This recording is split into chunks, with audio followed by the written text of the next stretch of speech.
We're here with Dan Rodriguez from Intel. Dan, thanks very much for being here. Thanks for having me on the show, Phil. So I want to talk about network transformation and really what, from your point of view, it's a huge topic all over the telecoms industry, but what's been done to date from your point of view?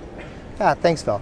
So I think we've done quite a bit with network transformation. So if you take a step back and you look at really the early parts of this decade, and that's when we, as an industry, have really begun this journey. And at that point in time, there was a series of really fixed function appliances traversing the network.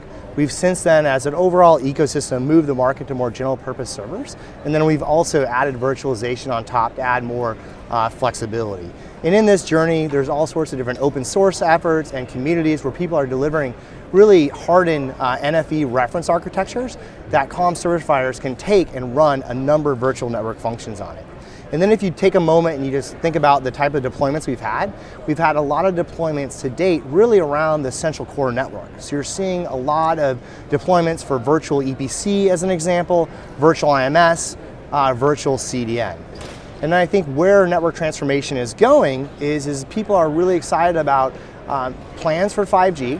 They're anticipating new use cases coming out, and they're also looking at just the overall traffic patterns traversing across our networks, and they're thinking about how they can transform the edge to really complement the work we've done on the central core networks. Yeah, that's a good point with edge computing. That's a very, it's an area with a lot of interest. There's a ton of work being done around enabling artificial intelligence, pushing video delivery and video capacity closer to the user. So how is Intel playing in the edge computing space?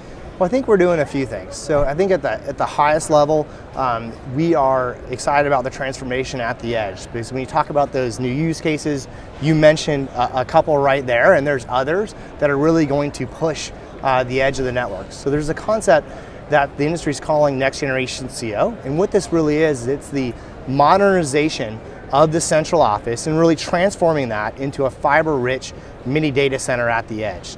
So you can really think about this as a local edge data center that's located between really the access network and the metro transport network. And then you can not only run different workloads like virtual network functions, so things like BNGs, the user plane of a 5G network, maybe in a virtual converged cable access platform, and also a virtual RAN at this place, at this network location. But you can also deploy all sorts of new innovative services, 5G services, IoT, and entertainment. So Dan, Intel's also contributing a lot to the open source efforts that are going on in the industry. Those are also part of the edge computing revolution. Maybe you can tell us a little bit about what Intel's doing there and give us some detail there. Yes, so I think open source is a vital part of our overall strategy and really the industry strategy to truly evolve and really transform the edge of the network.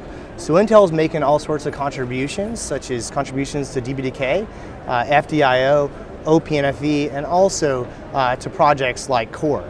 And all these projects and what Intel's really aim is to be able to enable the right hardware layer in an abstracted way so customers can seamlessly adopt Intel platforms as well as other platforms in a standard way so they can onboard these VNFs with great ease as well as new services. Okay.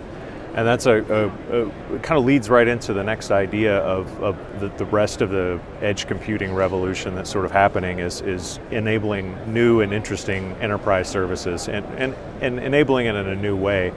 So what's Intel doing there? And maybe you could tell us a little bit about the recent announcement with UCPE.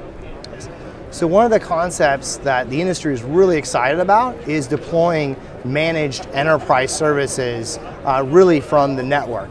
And comm service providers are evolving this concept called Universal CP, which has the promise to not only help their enterprise customers better manage their WAN via a software-defined interface, and that's called a software-defined WAN, but in addition to this, it would give their enterprises access to a rich set of enterprise services, such as firewall, application delivery controllers, as well as intrusion prevention.